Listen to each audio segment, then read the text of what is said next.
you're tired, don't feel no pain, 'cause I know you don't have what it takes.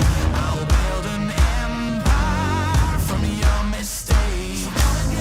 I'll build an empire from your mistakes. So try your luck, give me all you got. Only need one shot. So come and get it, so come and get it. So try your luck, give me all you got. Only need one shot. So come and get it, so come and get it. I am the fire, you know my name. You toil and tumble, you play your games, 'cause I know you don't have what it takes. I'll build an empire from your mistakes. I'll build an empire from your mistakes. So try your luck, give me all you got. Only need one shot. So come and get it, so come and get it.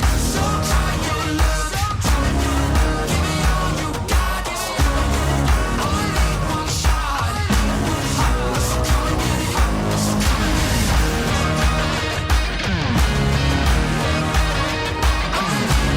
Only need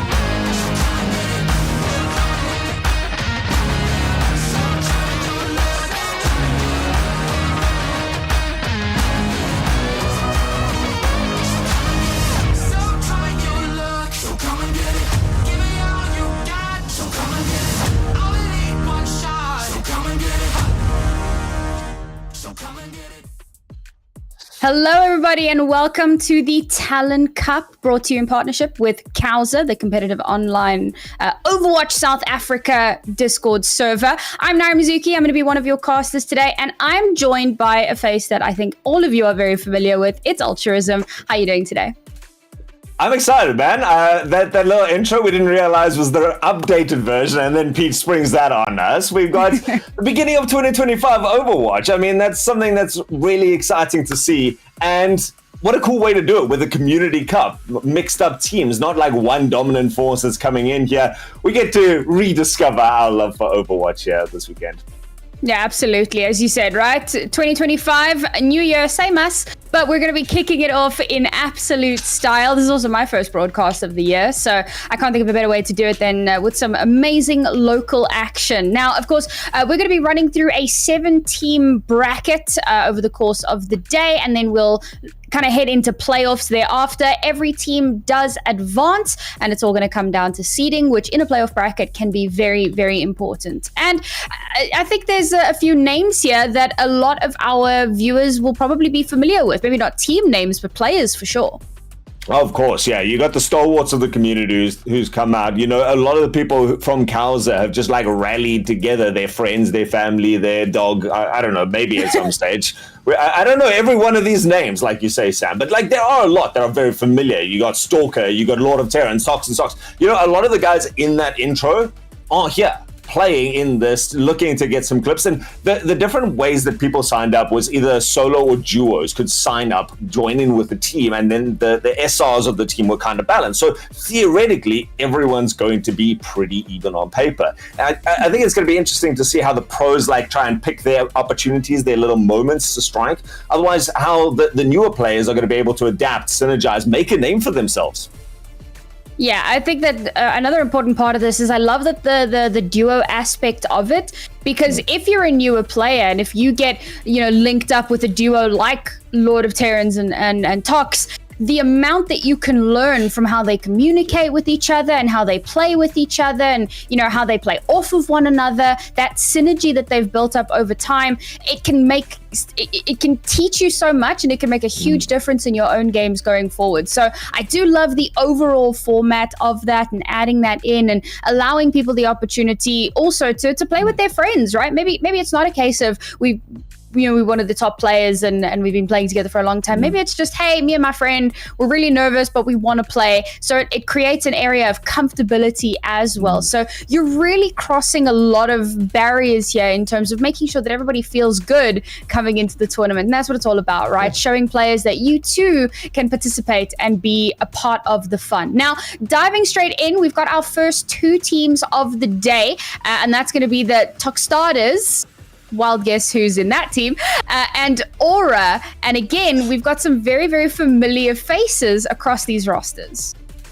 100%, right? Tokstarters, with the Tox built into the name there. Tox and Sox and Lord of Terrans is going to be one of the most interesting duos to see come into this. They're well-versed together. You got that wonderful combination of the tank and the support being that powerhouse combo, so they can make space for as long as they need to in most situations. The big question to me is going to come in Token and Karma. The names are sort of like ringing a bell there. Coming in as a duo on your DPS, these two are going to need to work together and utilize the space that Tox and Lord of Terran is going to be able to come through. And then Leilu is also someone we've seen in like the pro scene, the competitive scene quite a bit. So you got two like pretty robust, pretty experienced supports, a good tank. This DPS duo. Now it's time to get some montage clips, guys. Absolutely. I mean, if you've got a tank that's going to be opening things up for you and your two supports are going to be keeping you alive, all you have to do is aim and, stay alive. And as you say, right, there's so much potential to really start creating those highlight clips. But over on the other side, we've also got Aura. And again, a couple of familiar faces here. I think the two that stand out the most to me, Alt, are Babs and Stalker. Yeah, Babs, BTS fan right there. Babs has the ability to 4v1 kind of thing, a situation out if you give him the space. Stalker, pretty much the same thing. And pretty much every one of the teams that I've ever seen Stalker on, the idea is we're going to split up, we're going to cause chaos and win our individual duels against 2 or 3 people and cut apart the enemy team. And so the two of them going with that same sort of mentality, Genji and Doomfist being pretty reminiscent heroes for these two, it means that you need to be very careful on your back line. Can you keep the guys alive? Are you experienced enough DPS to be playing natural cover and pressure out the guys as they're starting to make their movements? And then John Wack, very good to follow up constantly. And Cypher, not a name that I've seen too much of, but I mean, this is a solid team. And this being our first of the days makes me excited. Yeah, I think you see a team with some of the most well-known players in the scene, veteran players going back many, many years, and people who have been involved in the COWZA community for a very long time. You're like, yeah, I think that's where we kick off the day. We get our really, really exciting match, bring in the crowds and get them excited for what's to come for the rest of the day. And it is going to be a fairly long day. Not for me. I've got my one game and then I get to sit back and watch from the sidelines as the pros take over. But you guys are in for a pretty long day, which is fantastic for our viewers because it means that there is a lot of Overwatch 2 action that you can be a part of. And again, you mentioned Cypher and how, not necessarily as familiar, as well known. And that really does, again, speak to giving newer players the opportunity to learn, to shine, and to see what it's all about being a part of a community like this. So I'm very, very excited to see how the day is going to progress. Now, bearing in mind, in terms of our map pool, we will start on Control. You guys should be very familiar with this format in general. We're going to be starting over on Control, and then from there onwards, depending on who wins or loses, they will then get to decide what our next map is going to be. And of course, here's the map pool in front of you. So very keen to see. I'm hoping to get some of those newer maps in because those are always fun to watch, but I'm hoping for a bit of nostalgia. We didn't get to see a ton of different maps during our last Overwatch tournament at the end of last year, so hopefully we see a little bit more variety this time around. I love the fact that there are more types, more game modes now. I know not everyone's a big fan of Push or Flashpoint or Clash, but it's cool to have that for a tournament where you can now play across such a diversity of it. And in this match style, it's first to 3. So that means you have to win 3 of these. Minimum, we'll see Control, Hybrid, and Escort. The good old classics. Sorry, I think there is the opportunity, Peach, correct me if I'm wrong, that they can choose what map type and they choose the game mode and the map kind of thing. So like you get a big diversity to pick from here, and it's going to come down to what individual teams are feeling comfortable with. You know, they've kind of been thrown together. They've been practicing for a little bit. It comes back a lot to what you were saying about the whole good-natured, getting new people into the scene, and there might be a lot of new viewers popping in throughout the weekend. You're going to get to see a lot of different kinds of Overwatch right now. So, Sam, yep, we got lots to offer, lots of new people. Welcome to the scene. Do we have any specifics on what the first map is? I don't believe just yet. And apologies for the delay, folks. We are just waiting for everyone to get into the lobby. It's not a case of Alt having stolen the cast to start game button again. It really is that we are just waiting for our players to get ready.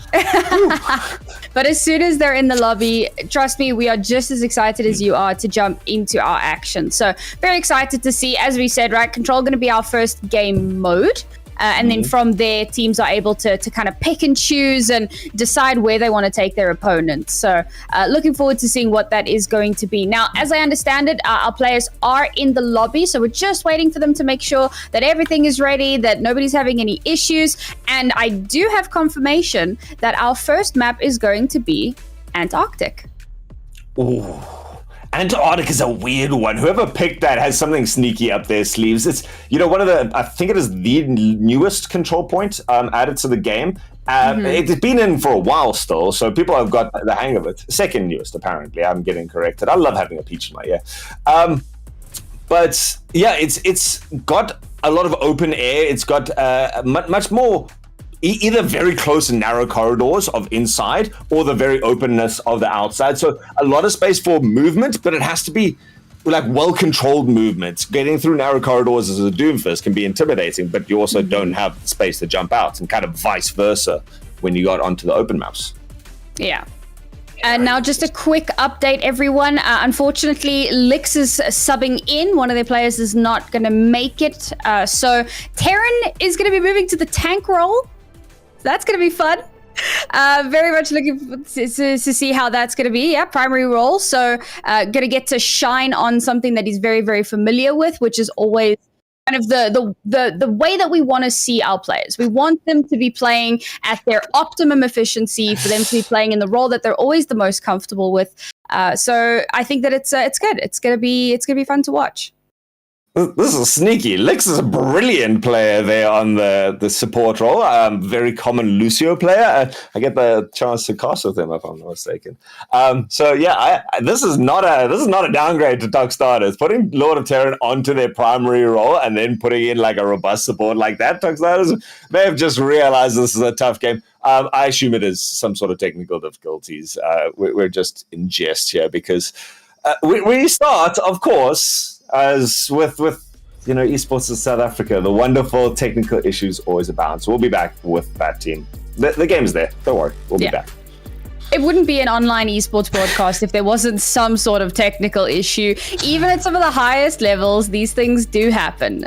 So we'll wait for that to get itself sorted out. But yeah, so it's a little bit unfortunate that we have Talk Starters, I had to remember how to pronounce that, coming in with a sub. It's not the best position to be in, but again, bearing in mind that these are kind of thrown together teams. Yes, you do have that duo aspect of it, but they're not set teams that have been playing and scrimming together for months and months and months. So maybe it doesn't make the biggest difference in the world, but it can certainly kind of throw you for a loop, especially when it happens on the day.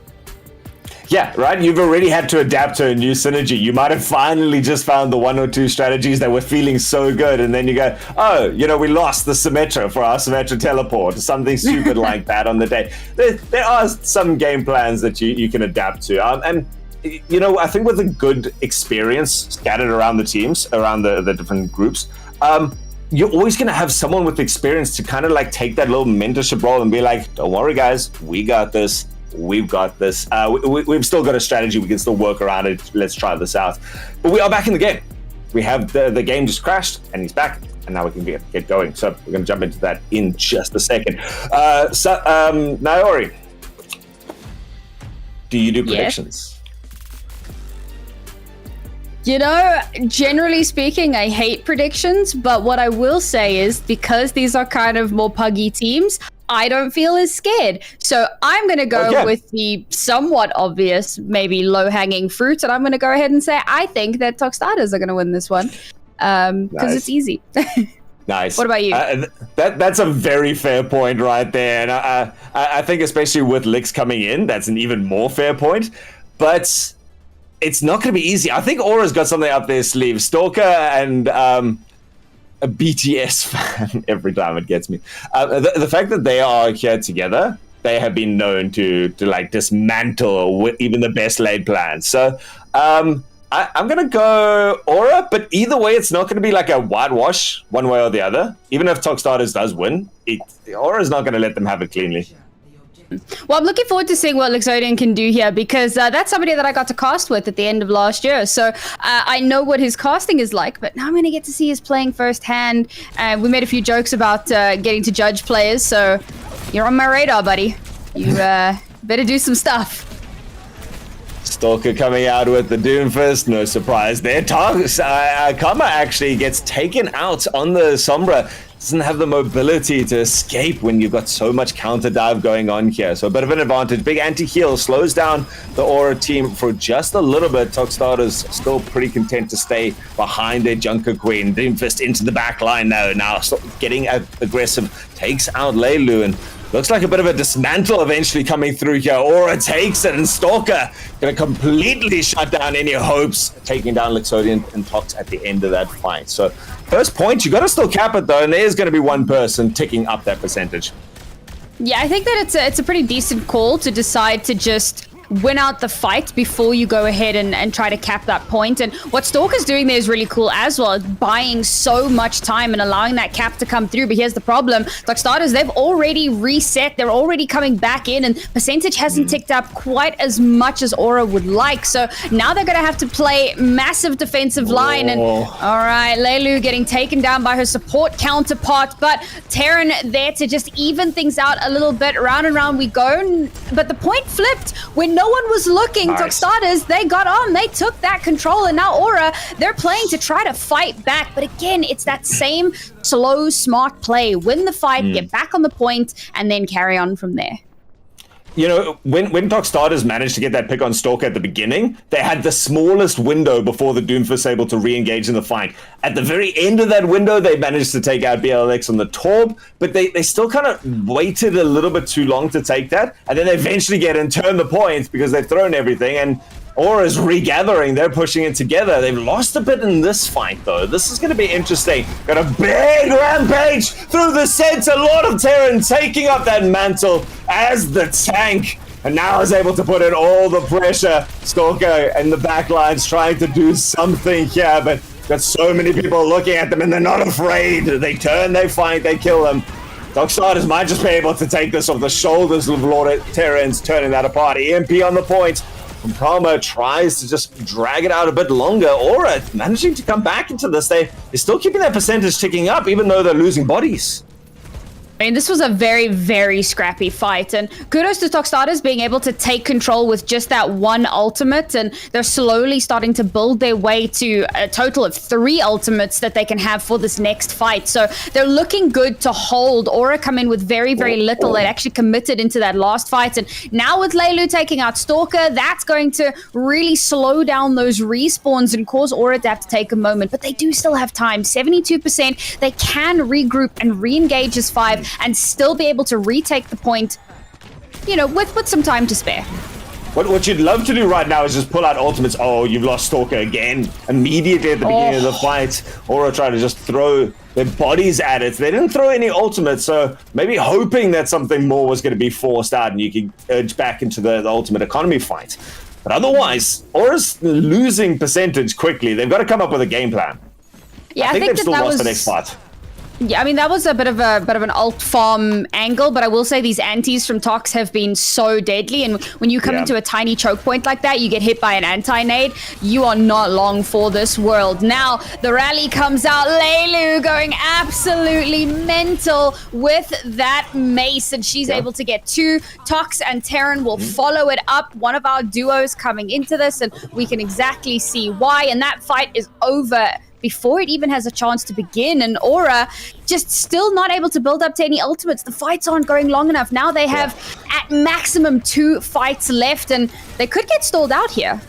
Yeah, and Tox has done a brilliant job at cycling through their ultimates. They're going to get Stalker again at the beginning of this fight. Tox has still got 2 on the board, 2 of the strongest ultimates in the game, the Nano Boost and the Rampage. So they're ready to fight this to the death right now. They're getting pick after pick into this. There goes the Rampage through the center. Does at least manage to take out the elusive Lucio.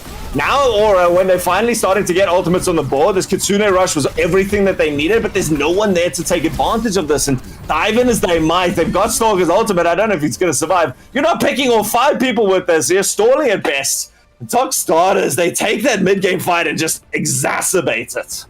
Yeah, I really feel like the main counter to Doomfist right now is Tox.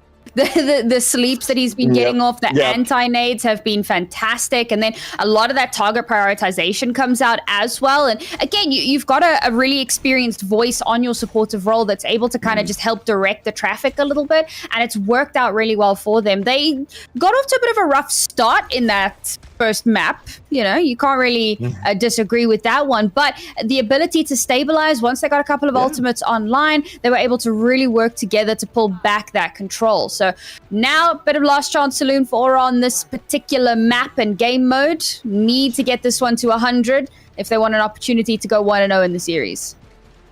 I think you hit the nail on the head. Toxstarders just held firm. They held together. They kept their composure. Aura thrives on chaos. And they haven't been able to force any of that out just yet.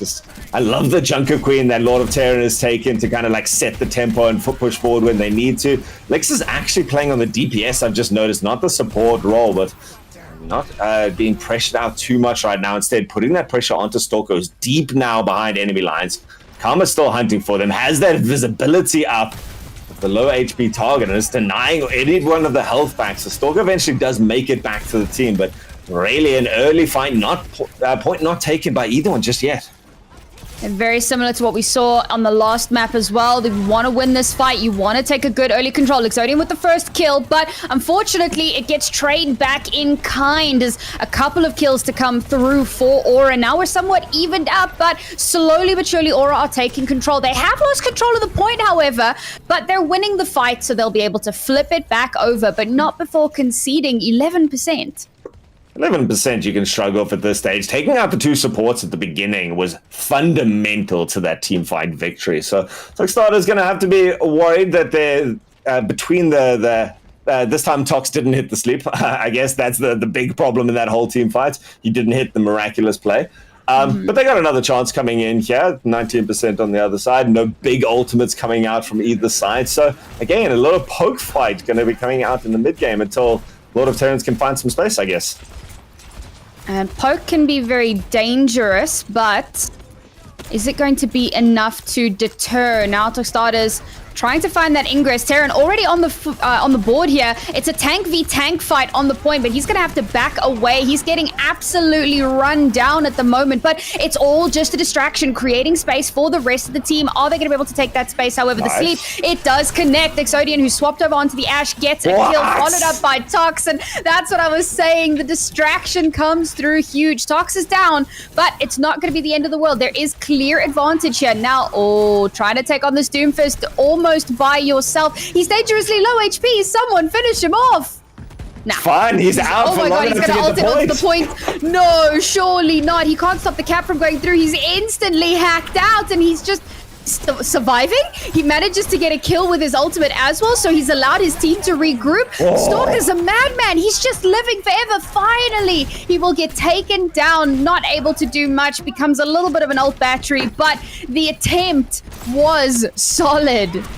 Oh, please tell me he actually gets the tourbillon on the back of this. Lord of Terrans, when you talk about the tank matchup, this is fantastic to watch. This Doomfist who's trying to get into the back line, and Lord of Terran holding at bay 4 enemies and still turning around to help out when time calls for it. Even yoinks in Stalker for the trouble. So a lot of resources being expended by Aura, but it really does come down to Toxstarters being able to reinforce their backline. Now they're going to take the aggressives. Got the EMP online. They managed to get anything out, so a bit of a counterplay coming through there. The Molten Core on the ground. Going to make it very difficult for the Elusive Junk Queen to move. and can't get out of there. Now the reinforced. Tokstada still has more in the bank. They've got a rally as one. They've got that point still ticking up. They've lost the Brigida. That is detrimental. That is horrible. And I think Lex has got to just give up the point. 75% and pretty much all that you can write. Aura does too good of a job of diving in. Lexodian getting a little bit staggered there isn't great, but there's still an opportunity to potentially turn it around. 2 ultimates invested there from Aura as well. You had the Kitsune and you had the Molten Core coming out, and that means that they're very far away from any more ultimates. On the flip side, Tuxtadas, they've got Rally, and they're going to have Nano Boost very, very shortly, which can really be tide changes. Those 2 support ultimates are absolutely huge. You throw a Nano Boost into Terran, for example, and it's going to be an absolute nightmare. But Stalker, waiting for this re-engage to come through, getting in a lot of early chip damage, trying to build up to that ultimate. He was able to get a lot done earlier, but Tox has built up the nano, and he's waiting to unleash that onto the unsuspecting victims. They've given up so much space already. Toxtadas are on the point, and now the rally will come out. Rallies to start the fight instead of the Nano Boost is so good. We saw Nano Boost pivotal earlier when it Nano Boosted up the Brigida, and now they're just holding it for anyone who needs. Between the Brigida and the Junker Queen, you can just stand on point and throw out damage in a cone around you. The Stalker's diving back and forth, trying to make something work. He's actually getting the space. His team is cleaning up in the backline. BTS fan Bab's going to be able to come through at the end to clean up with the Dragon Blade. But it was just Aura flexing, constantly putting on the pressure, and picks up a map towards themselves. Unfortunately, I'm not sure if they didn't factor in for the beat or if they thought that they could just, DPS through it. But that beat from John Wack really comes in clutch at the end of that game there. Rally comes out, the Nano Boost comes out. There's so much to play with, but break it down. You let that extra little bit of healing, a little bit of shielding come through, and suddenly all that extra damage is not getting the results that Toxtadas wanted. So Aura, they do manage to bring us to 1-1 here, and now everything on the line to try to secure that first point of our series. And we're seeing some changes as well. Lord of Terran now swapping over onto the Winston. We're not going to be seeing that Junker Queen this time around. Bit of an interesting pick here because you've got a weird kind of hybrid dive scenario going on. And I'm not too sure if there's going to be quite enough support for it. But let's see if it does work. Well, they're going in with it straight away at the beginning of the fight. Stalker being around to try and deal with people, but between that combination of Lord of Terrans putting in damage and Karma with the hack onto the Doomfist can't really add too much. You know, you're not really dealing with the Winston unless you're punching them away. And it seems like there is going to be a first point capture coming out from Toxtadas and utilizing that weird dive. They've got a pretty stalwart back line. Their defense of Exodian, Tox, and Leilu just standing together. And Aura, in kind, decide, you know what, we're going to pressure even more onto your backline. Double it up, go with the Tracer, who's now just walking forward. Bubs has secured this for Aura. Yeah, I mean, the Tracer pick has been very helpful. It's, doing exactly what it's intended to do, getting into that backline, slowly picking off that first kill onto Karma was really, really helpful, but Karma will get his revenge here.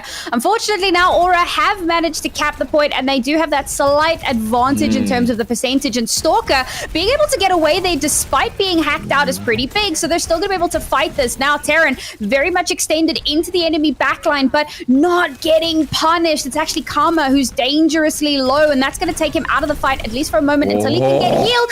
Pulse bomb onto Terran, exactly what they need to open this up. The can has been cracked, and now Aura just have to clean up the mess. Yo, I mean, so often you see a team that just kind of holds on for so long, the pressure eventually cracks, and they kind of like rally themselves. This was a team that was already in control. Aura was just hanging around. They just, Aura was hanging around the point. They made sure that it never turned over so they could keep the percentage going up. And then when they were ready, they just went, okay, we're tired of this. We're going to flatten you and reset and just keep that advantage going. Now Toxtad is getting desperate with the hog, gets the pull onto the Torbjorn, and that's big, but there's no follow-up damage. Stalker's done too much, and even he's able to get out alive. Round number 2. The fight carries on, however. We do see a little bit of return fire. And Toxtadas in a very, very good position to retake the control. The Roadhog. Oh, that hook. It can be devastating. And now Terran's going to just sit pretty on this point and try to flip it over. Meanwhile, Aura chilling in the backline. No! The Roadhog one hook and then okay, Karma steals that kill away. That could have been Terran's. No way. Beautifully coordinated there. That's what I was saying. The Winston, not quite the play here. You want to get a little bit more up close and personal, and now that Roadhog has just, it's paying absolute dividends. Yeah, they are so tired of Stalker doing Stalker things. A lot of Terrans has made this a personal vendetta. They get along very well, don't worry, guys. But in the game, there is no love lost. They know how each other plays. They are constantly in pugs together. So, yeah, the Roadhog is interesting. Pulse bomb, big, get stuck onto Leilu. You lose your brig at the beginning of the fight with the Rampage. Then you carry on going, takes out Karma after that. It's up to a lot of Terrans. It's a chunky hog, but how much can you really stall it out? Not long at all. Aura gonna clean this up and may have secured themselves the last fight that they needed. Like that is that. It's all she wrote, and Aura will go 1-0 in our series so far. It's been a great turnaround for them. We saw that first map. They instantly, not instantly, but they very quickly took control, right? They win that first fight, they take control of the point, and then it kind of starts to build up from there. But it doesn't go their way, and they find themselves kind of playing a little bit defensively for a lot of that and struggling in those fights. We get into the second 2 rounds, and that time, they allow Talk Starters to take that first control of the point, and they play that slightly more offensive game. Now, instead of constantly trying to hold the line, trying to fight them back, they're the ones that are in the driving seat, that are pushing and pulling and trying to retake that control, and they do that very, very well. And what I will say, Talk Starters takes quite a lot of advantage of the fact that you can swap your characters mid-game. But for Aura, they, for the most part, kind of stick to their guns once they've spawned in. We might see 1 or 2 changes, but, you're always going to have that Doomfist coming through. Clearly, you're always going to have that Torbjorn that's just going to be holding the line with that turret, right? It's those little things. But I think that having that comfortability and having that knowledge of this is our strat, this is what we're working for, it can be a big difference maker. I love that you picked out those points. Okay, the first one, and probably the most important one, the diversity coming in from Talk Starter is really cool. I love to see them trying ideas. That Roadhog at the end brought a smile to my face because there was innovation.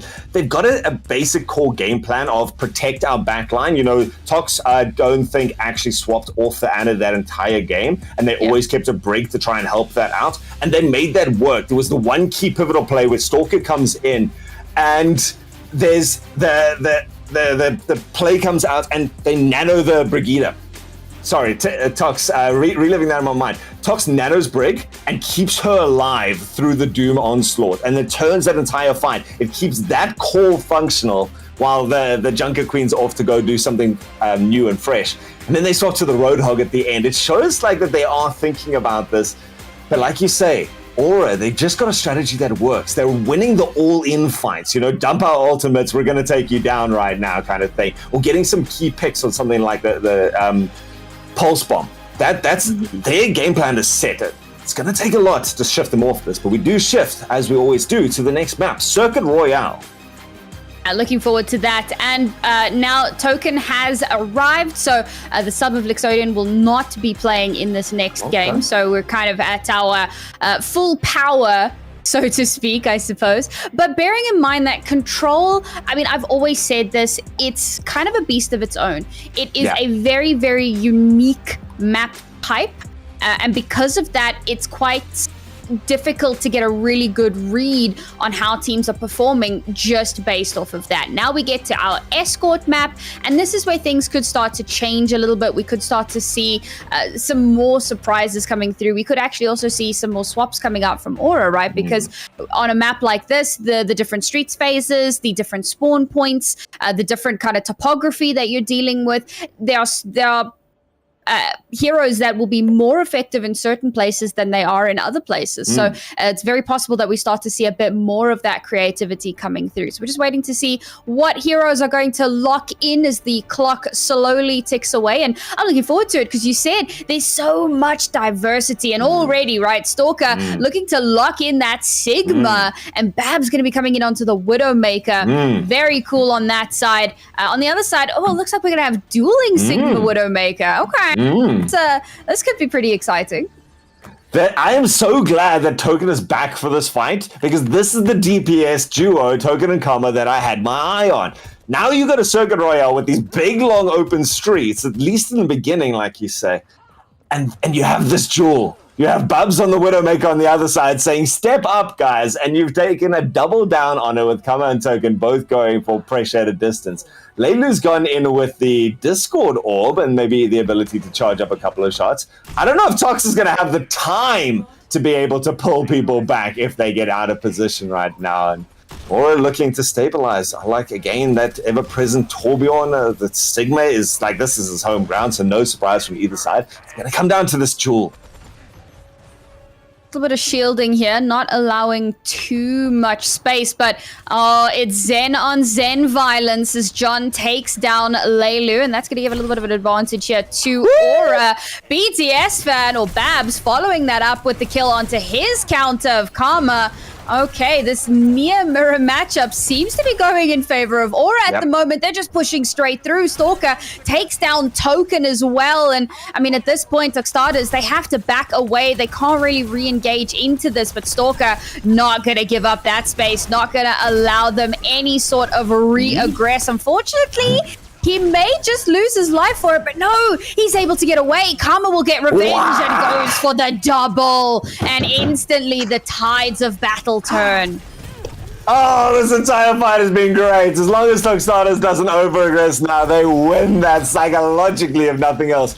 That first kill from Bubs on the Widowmaker was over the sign. I did not know that was physically possible. I thought they had to peek to the side. So being able to get that and then it being clinched the other way and stabilized by Karma with the double kill. Oh, it's coming down to this duel. I knew it would. Oh, close though. Very good first push from Aura. They've got a lot of distance, and no, Karma gotta shut it down again. Karma feeling like he's got something to prove here. Lost to Babs once, not gonna happen again. Now we've got the Sigma battle happening here under the bridge, and the winner of that could make all the difference in the world. Unfortunately, it looks like Stalker possibly getting a little bit over-aggressive here. You got an entire team firing at you, but somehow still surviving. Somehow it's gonna be Blex that takes down Token, and that means one less DPS for the Tuxtarders. And Stalker's still alive. He's not scared of anything. Now Gravitic Flux to come through as well. That's going to take out Leilu, and suddenly, once again, the shoe is back on Aura's foot. I gotta say, it feels like a little bit of a misplay to allow Stalker to just live for so long, to get so aggressive, to get so much value, and just never ever taking any hits. Look at him. If you know your limits with this hero, he's insane. He's got very strong cooldowns between his shield and his grip to be able to just mitigate damage. But he's got very definite cooldowns. So when you don't have those available and you've got a Discord orb on him, he's got to die. Before those cooldowns come back, he's got to die. And there's just not that ability to confirm the kill from Tuxtarders. They have had to give up the first points and now just looking to even get out their own doors. Got some sight lines out here. It's immediately countered out by the shield. BTS fan, though, wanted to claim the victory so far. So Roxada's still struggling to even walk. Karma kind of struggling to confirm those kills now, doing a little bit of damage, but unfortunately, you're not getting the full value out of the Widowmaker now. At the start of the game, yeah, definitely a lot of good value coming through, but now I was talking about how certain places are more difficult to get value from certain heroes, and it feels like a swap angle. We can already see BTS Babs already swapped off, got onto that Genji to try to deal with the counter Widowmaker. Now, ultimates to come through here. Life Tree, oh my lord, Transcendence, Gravitic Flux, everything, double Transcendence, in fact, everything with the kitchen sink being thrown into this fight, but somehow it looks like Tuxtarders are stabilized. They are maintaining this control here, and they're not allowing all of that space, but now John Wack out-snipes Karma, counter Gravitic Flux to come through later on into the fight, and it gives them everything that they need. They waited that out, the perfect moment, and they just clean up. How do you have that many resources left after that many ults were thrown? That whole fight had like 3 distinct phases. There was the, oh crap, just push Q kind of phase when everything happened. Transcendence from both teams kind of nullified all of those effects. You had trees going in there as well. And then kind of everyone just stopped for a second and was like, okay, everyone is still standing, wait it out, see it, like if we can get some sort of advantage. Nothing's happening. And then the third phase of new ultimates came in. It was great to see Togstarters. They stabilized. It took everything from both sides, but Togstarters, they stabilize. All right, re-engagement. The next fight has already begun. A lot of early damage being taken by Aura, but it's getting healed up fairly quickly. Unfortunately, John Wack will get focused down and taken offline. It's a great advantage here for Togstarters. Terran just goes absolutely mental. There is no way that you've done that. 2 normal kills, 1 accretion kill, looking for the third. Yeah, there's no health pack for you, Genji, but Babs is able to slip away. Doesn't make a difference because it's another fight that Togstarters have won.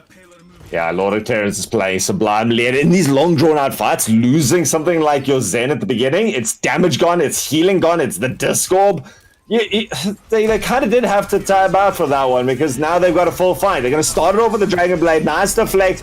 Oh, no, it doesn't get out of the Gravitic Flux, though. Lord of Terrans just pulled up his ultimate in time, helps confirm 2 kills out of there in contrast to Aura's 1. Togstarters, they stabilize, they stand steady behind the indomitable force that is Lord of Terrans, and he draws the lines. Now what can they get on the outside? 36 seconds, Aura's going to be hard-pressed just to get on points.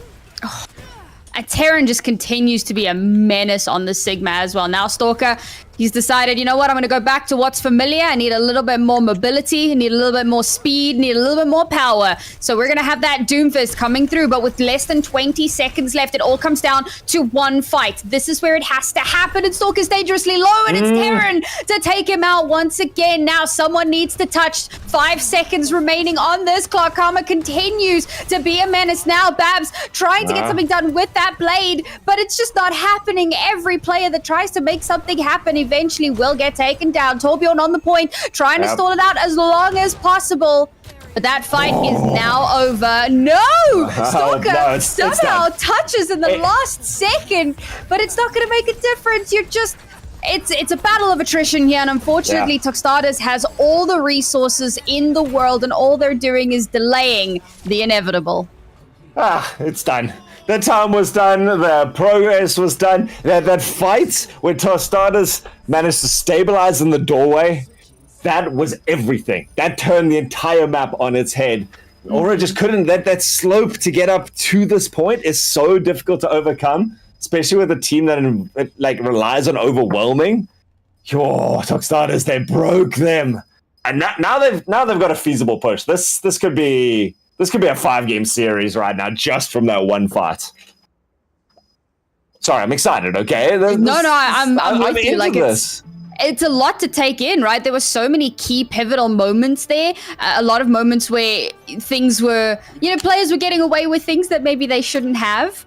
But it's great for Togstarters to show how they're able to continue to hold stability and to not kind of get phased by, losing a player or losing a little bit of space. They've managed to hold on. They deny that second checkpoint, which is massive in and of itself. So now it all just comes down to mounting a really, really strong push. So now for Aura, it looks like they're kind of hovering over that Baptiste pick. I say hovering. I mean, it's very likely that they are going to just, stick with that. And again, I think that's really great, because for a player like Terran, who's able to get so much value with that Sigma, you throw out the invulnerability field, and you've got a little bit more of an opportunity to stabilize yourselves and to give yourselves a little bit more space to work with. So I think that the Baptiste pick could be very powerful. And of course, his heals are quite potent.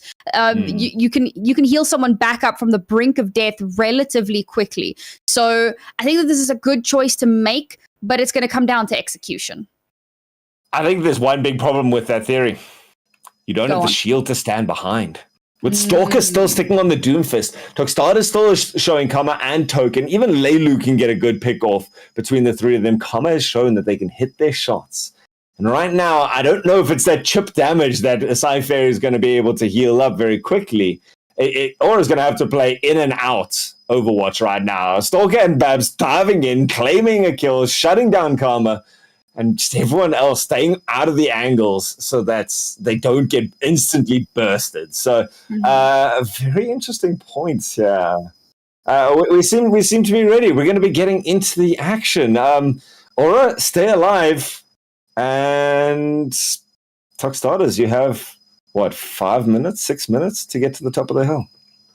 Yeah, I mean, they don't have very far that they need to traverse, right? That comes off the back of a very, very strong defensive line when we played through that first half. So there's definitely a sense of confidence in that, a sense of, we just have to go so far. So that can really bolster you.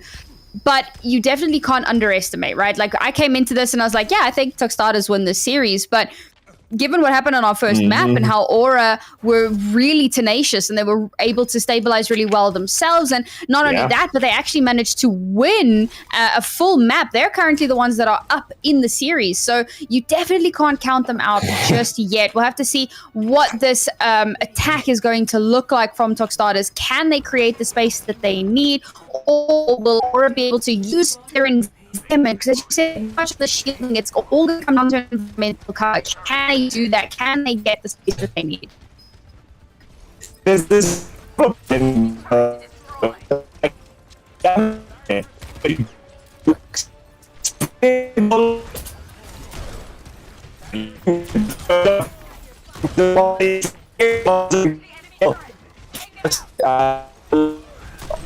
And the Widow takes out the turret now, just consistently putting pressure, securing these sidelines. Come under a bit of pressure, life gripped out. Don't often see the Widowmaker the one pulled in, but really nice awareness. Toxin Sock's going to give their life for the troubles, though.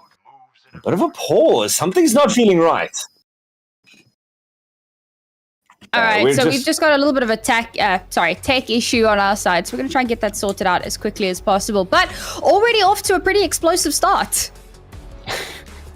Explosive is what these two teams are going to do. That should be like the highlight right now. Change the Twitch stream title to like explosive action in the Talon Community Cup. Because this is great.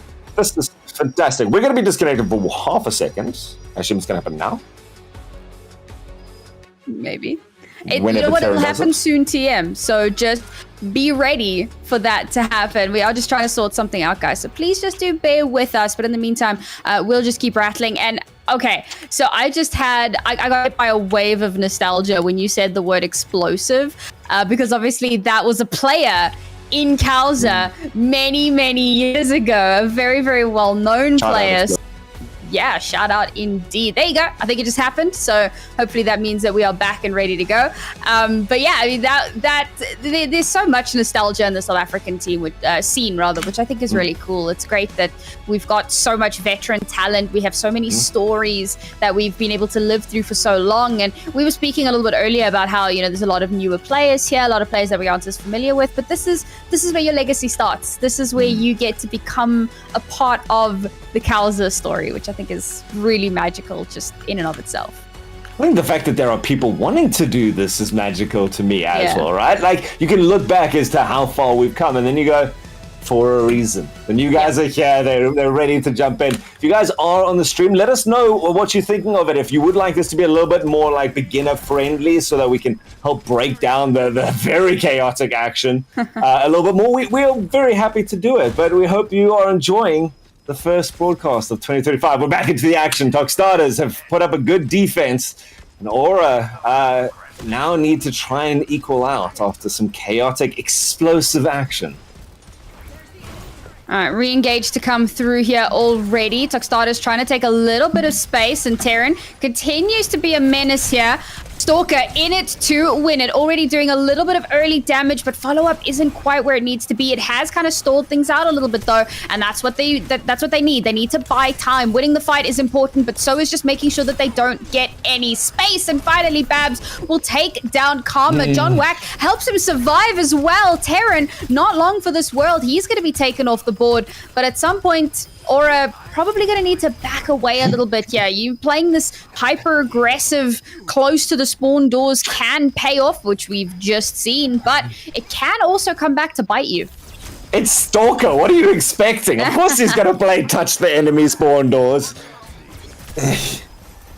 But yeah, that's the thing, is you're 100% right. At some stage, this is not going to work, and that's what Tuxedo's is waiting for. They've swapped off the Widowmaker, now going for the the Sombra, maybe just to give Stalker something extra to worry about, and what a key counter this could be. Now they need to stay alive, though. It's going to be Bubs in with the Genji Blade. The tree is doing too much. It's actually countered it out completely, and Bubs pays with their life. Tuxtarders, they've got an opening here. Who wins? A genetic cyber boy with a sword or a tree? Apparently the tree, but now the fight continues. Gravitic Flux does a little bit of damage, but not enough to clean anything up. However, this fight did get cleaned up. I think that Babs going in a little bit too aggressive there. That's what I was talking about. Yep. Taking that space too early on can come back to bite you. And now with Stalker going down as well, it just continues to roll in favor of Tuxtarders. A great hack to come through. Karma. Terran. Come on, that was Karma's kill. How dare you? But ultimately, it's Tuxtarders that win that fight, and that cart gets rolling. Aura has shown their hand at every single play of this game. And eventually, Tuxtarders go, you know what? If you're not going to change, we're just going to rock, paper, scissors you right now. The best counter to the Doomfist playstyle is the Sombra. Karma's very good on it seems. And not just for the counter of the Doom. It's being able to get into the backline, follow up kills, do more pressure. You got some space, you got 2 kills right now. Your Doom's gone in, gonna get hacked up, and right now Aura's putting on whatever defense they can. Pull something out, guys. No, it's going to take a little bit of a miracle here, but first point will get taken by Tuxtarders, and now they've got a little bit of space as well. They can keep this rolling for quite a while. Look how deep they've gone into enemy lines to continue to stall out and create space. Now, this is a dangerous strategy, but it can work out. All this extra little chip damage, buying that time and allowing that cart to continue finding push, finding distance. Now, however, they are going to be forced to pull back a little bit here, but they continue to survive. Terran continues to stay alive to put that pressure. Stalker hacked out down to half HP. He's forced to, not retreat. He's still in it, baby. Still trying to make some magic happen, but finally he will find his way out. Unfortunately, it hasn't translated into anything yet. We need to see a kill to come through, Kitsune to come out, but despite the Kitsune, kills will still rain down above from Tuxtarders. Babs will be able to trade one back. Dragon Blade to come through to make it a second, but Terran instantly pulls it back into their favor. I think that beautiful little heal, that ultimate coming through, the ultimate coming through from Zenyatta, maybe a bit of an overinvestment there because the fight was basically over at that point. So Transcendence no longer available. With one ultimate here for Aura to try to hold the line, and Stalker jumping in onto the cart to try to hold things back. No! Killed in the Molten Core. Not going to be able to put that down, to deny the space. The cart keeps moving, and Aura, they have to get a kill here. They have to make something happen. Stalker has been discorded, so he's taking added damage, but finally he'll take down Terran. That means that there's no shield alive, but Stalker's dangerously low. He'll get hunted down, but Aura are still a little bit on the back foot. That being said, they've now managed to retake control. It's all down to Token. No, I lie. Unfortunately, it was down to Leilu, but nothing that a lone Zen can do there. She does the right thing, dive into the enemy team and die, allow for the regroup, and somehow Aura have a stay of execution. Okay, that last 3 minutes deserves an entire 20-minute YouTube breakdown of how complex that happened. From the first fight, Kitsune to being cancelled by the EMP, Stalker goes down right now. That last fight eventually left Aura sitting in the best position ever, and then they've given it away right now. Tuxtarders, they've got what they need to push forward. Transcendence forced out in response to nothing from Aura. They're going to stay alive, but the Tuxtarders, they don't have a lot to throw in. They're still ready to fight this out. Stalker rejoins. A lot of Terrans yoinked backwards into relative safety. Now that gives Stalker the go call that they need. A big tree to keep the front line steady, and everyone can tuck in underneath that. Lord of Terrans lifts up the back line. Stalker hasn't gotten anything done. There's just too much to stay, and Lord of Terrans confident to keep moving forward, even on half HP. Eliminates systematically every one of their people from Aura. Desperate Genji Blade shouts in the distance, but it's too late. Tuxtarders done the work. They push up, they get the picks, and they get themselves 1-1 in the series. I'm looking at what Stalker's doing, and I'm like, oh man, what have you done? You've gone so far in, you've overextended, you've allowed them to take you out, but the idea there is to buy some time, just a little bit of time, because they know there's only about 12 seconds left. If they can just hold on, and yes, he does die, but the spawn is relatively close. So yes, the Transcendence comes out in response to nothing in particular, but it allows them to do cleanup, to continue buying that time. I think that if it was one less second overall, they might have been able to win that. But the fact that Terran comes back in with the Gravitic Flux and is able to get 2 kills off the back of that, that's what changes everything and what ensures that Tuxedos are able to win out that fight. Honestly, I think Aura played that the best that they could have in that scenario, but unfortunately the target prior from Tuxedos and the fact that they held on to a lot of their resources for literally the last second moment, it allows them to win out that fight. A great battle fought from Aura, but unfortunately, like you said, right, 1-1 in the series now, as Tuxedos will pick up the second map. You mentioned that a second later and everything would have been different. A second is a hell of a long time in this game. This is a game that's being decided on fractions, frames kind of thing. Whether the sleep dart hits or not, we saw in the first map. Here it's the ultimates. When you've got 7 of them going off at once, when is the right time to hit your Q as well? Do you have that one ultimate that could just nullify everything like a Transcendence, and do you get it off? Do you start off the fight and just start baiting things out? Do you hold yours for that pivotal moment at the end? This is the sort of tale that's being told between these two teams right now, back and forth. And I don't think I was being hyperbolic when I said that this could go to game number 5. So, production, are we going to a quick break now, or are we going to... Naori, how are you feeling? Are you wanting to get back straight into the action? You know what? I feel like the intensity of those last couple of fights, I need a moment, you know? I just need to breathe, need to get something to drink, so I can come back rested and ready for the rest of our series. I 100% agree. I'm sure you guys, even the players, need just a moment to just flex the fingers, dry off the hands. We'll be back in just a second with the continuation. This is still game number 1 of the Talon Cup weekend. We'll be back just after this.